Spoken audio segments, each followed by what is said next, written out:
और मैं आपको एक घटना सुनाना चाहता हूँ। भारत का एक व्यक्ति एक दिन कार बनाने का सपना देखता है और उसने कार बनाई भी और उस कार का नाम रखा इंडिका। और वो भारत में कार का रेवोल्यूशन लाना चाहता था, कार की क्रांति लेके आना चाहता था। जिस हिसाब से बिक्री होनी चाहिए थी उस हिसाब से बिक्री नहीं हो रही थी। उदास हो जाता है, हताश हो जाता है और वो आदमी 1999 में भारत से चलकर अमेरिका पहुंच जाता है। और अमेरिका में दुनिया की जानी मानी कार कंपनी है फोर्ड, और फोर्ड कंपनी के मालिक बिल फोर्ड से वो मिलता है और उनके सामने प्रस्ताव रखता है कि साहब मैंने कार का डिवीजन शुरू किया था लेकिन ये चल नहीं पा रहा है, आप इसको खरीद लो। 3 घंटे तक लंबी वार्तालाप चलती है बच्चों। 3 घंटे तक लंबी वार्तालाप के बाद फोर्ड कंपनी के मालिक बिल फोर्ड ने मना कर दिया कि मैं आपकी कार के डिवीजन को नहीं खरीदूंगा। और मना कर दिया, ठीक बात है, लेकिन अपमानित भी किया गया, ह्यूमिलेट भी किया गया। वहां पर उस व्यक्ति को बोला गया कि जब आपको मार्केटिंग करना आता ही नहीं तो आप मार्केटिंग करने आ क्यों गए? आपको एक कार का डिवीजन शुरू ही नहीं करना चाहिए था, और अगर मैं ये कार का डिवीजन आपसे खरीदता हूं तो ये मेरा आपके ऊपर क्या होगा? एहसान होगा। अपमान के साथ वो व्यक्ति भारत में लौट आता है। अपमान होना चाहिए, मैं तो कहता हूं जिंदगी में किसी न किसी स्टेज के ऊपर आपका अपमान होना चाहिए, चाहे वो चाणक्य हो चाहे वो व्यक्ति हो। अपमान के बाद आदमी अपना 100% एफर्ट लगाता, अपने आप को झकझोर देता, वो तोड़ देता अपने आप को कि मेरा अपमान हो कैसे गया। जब तक आपको ह्यूमिलेट नहीं किया जाता, अपमानित नहीं किया जाता है, तब तक आप अपने शरीर की पूरी हार्ड वर्क के साथ, क्षमता के साथ प्रदर्शन कर ही नहीं पाते हैं। तो अपमान होना बहुत ज़्यादा जरूरी है। हर एक उस व्यक्ति का जो अपमान हुआ है किसी न किसी स्टेज के ऊपर, वह बहुत ऊंचाइयों पर, बुलंदियों पर पहुंचा है। और फिर इस व्यक्ति ने मन बनाया कि ठीक है, हम कार का डिवीजन नहीं बेचेंगे, मैं अपने आप को साबित करके बताऊंगा कि जो मैंने फैसला लिया था वो बिल्कुल सही था। और ये व्यक्ति पूरा हार्डवर्क, पूरी मेहनत उस कार के डिवीजन को आगे बढ़ाने में लगा देता है और समय का पहिया घूमता है बच्चों। और 2008 का समय आ जाता है। 2008 में अमेरिका में रिसेशन आता है, मंदी का दौर आता है। और इकोनॉमिक्स में आपको बताता भी हूँ, लिखवाता भी हूँ। 2008 में मंदी आई थी जिसको सब प्राइम क्राइसिस कहते हैं।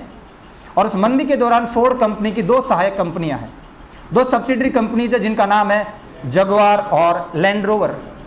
जगुआर और लैंड रोवर फोर्ड की 2 सहायक कंपनियां दिवालिया होने की कगार पर है। ये व्यक्ति उस वक्त भारत से उठ के अमेरिका पहुंचता है और उन दोनों कंपनियों को खरीदकर उस फोर्ड कंपनी को मंदी के दौर से बाहर निकालता है। तब फोर्ड कंपनी ने कहा कि आपने ये जो हमारी कंपनी को खरीदकर, दोनों कंपनियों को खरीदकर हमारे ऊपर एहसान किया है, इसको हम जिंदगी भर नहीं भूलेंगे। उस व्यक्ति का नाम था रतन टाटा। क्या नाम था? रतन टाटा उस व्यक्ति का नाम था। जी हाँ बच्चों, हमने एक युग पुरुष को खो दिया है, और एक रतन को नहीं, महारतन को खोया एक्चुअल में हमने। एक बहुत ही इंपॉर्टेंट सोल, एक फिलैंथ्रोपिस्ट, परोपकारी आदमी, एक एंटरप्रेन्योर, बहुत महान उद्योगपति को खो दिया है। एक तरीके से भारत के मान सम्मान, अभिमान और स्वाभिमान को कहीं ना कहीं हानि तो हुई है। और जब मैं बात करता हूँ मान सम्मान की, तो सम्मान की उस पराकाष्ठा को कुछ ही लोग प्राप्त कर पाते हैं। गांधी जी से कुछ लोग प्यार भी करते हैं, कुछ लोग नफरत भी करते हैं। प्रेजेंट के प्रधानमंत्री नरेंद्र मोदी से कुछ लोग प्यार भी करते हैं, कुछ लोग नफरत भी करते हैं। लेकिन कुछ ही लोग ऐसे होते हैं जिनसे देश का एक भी नागरिक, एक भी सिटीजन, किसी भी धर्म, जाति, संप्रदाय या गरीब अमीर कोई भी हो, बिल्कुल नफरत या द्वेष करता हुआ नहीं पाया जाएगा। ऐसे लोग शताब्दियों में जन्मते हैं, और उनमें से एक रतन टाटा जी, और एक ऐसे ही थे जिनको हमने थोड़े दिन पहले खोया था, डॉक्टर APJ अब्दुल कलाम। सम्मान की इस पराकाष्ठा तक कोई नहीं पहुंच सकता। आपके दुश्मन, आपके बोलने वाले, आलोचना करने वाले सभी प्रकार के लोग मिल जाएंगे, लेकिन इतना सम्मान पाना बहुत बड़ी बात होती है। और मैं आपको ये भी बता देता हूं कि सम्मान वापस प्राप्त करना किसे कहते हैं। सम्मान वापस प्राप्त करना इसे कहते हैं। 1932 में टाटा ने एरोप्लेन सर्विस चलाई थी बच्चों। 1932 में जमशेदजी टाटा के बेटे, है ना, मतलब उनके पोते हैं, JRD टाटा, उन्होंने टाटा एयरलाइन शुरू की थी। और जब देश आज़ाद होता है ना, तो 1953 में, 1953 में भारत सरकार ने इसको खरीद लिया और उसका नाम रख दिया एयर इंडिया। और एयर इंडिया सरकारी कंपनी, तो आपको पता है कि दिवालिया होने की कगार पर है, बहुत ज़्यादा क्या पर कर्जा चढ़ गया है, बहुत ज़्यादा डेट चढ़ी हुई है। तो फिर रतन टाटा जी को महसूस हुआ कि जिस कंपनी को मेरे पूर्वजों ने शुरू किया, हम लोगों ने शुरू किया, उस कंपनी की आज ये हालत है कि लोगों ने इस पर विश्वास करना छोड़ दिया है, लोग उसकी आलोचना करते हैं, अपमान करते हैं, भरोसा उठ गया लोगों का। तो हमें अपने सम्मान को वापस से गेन करना है। उन्होंने मन बनाया 2022 में कि हम वापस से एयर इंडिया को खरीदेंगे, और 2022 में 18,000 करोड़ खर्च करके वापस से रतन टाटा जी ने एयर इंडिया को खरीद लिया। अब एयर इंडिया को टाटा ग्रुप ही चलाता है, ये आपको पता है। और रतन टाटा जी का जन्म 1937 में हुआ था, 28 दिसंबर 1937 को, और अभी 9 अक्टूबर 2024 को हम सबको छोड़ के जा चुके हैं लंबी बीमारी के बाद। 86 वर्ष की उनकी उम्र थी। और उनके 3 फेमस कोट हैं जो मैं आपको बताना चाहता हूँ। रतन टाटा जी का पहला फेमस कोट है कि I don't believe in right decisions, मैं सही निर्णय लेने में विश्वास नहीं रखता हूँ। I take decisions and then prove them right. मैं पहले निर्णय लेता हूँ और उसको सही साबित करने में विश्वास रखता हूँ।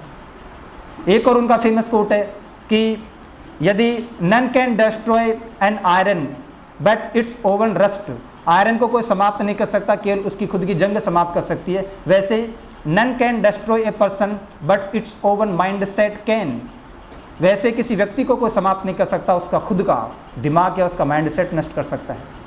एक और उनका फेमस कोट है जो मैं आपको बता देना चाहता हूँ, और उनका फेमस कोट कुछ इस प्रकार है कि यदि आपके ऊपर कोई पत्थर फेंकता है तो उस पत्थर को आप कैच कर लो और वापस से मत फेंको। उन पत्थरों को चुन चुन कर एक मॉन्यूमेंट बनाओ, स्मारक बनाओ, ताकि ऐसा स्मारक बनाओ ताकि जिन लोगों ने आपके ऊपर पत्थर फेंका है वो लोग उस स्मारक को देखने आए। यहाँ पर पत्थर फेंकने का मतलब है आलोचना, नफरत, द्वेष, या जो लोग आपसे नफरत करते हैं आपको कुछ ही बोल देते हैं। और यहाँ पर मॉन्यूमेंट का मतलब है आपका सक्सेस, आपकी समृद्धि, आपका जो आपने समृद्धि अपने आप को बनाया जिस काबिल, यहाँ पर उसका मतलब मॉन्यूमेंट से ये है।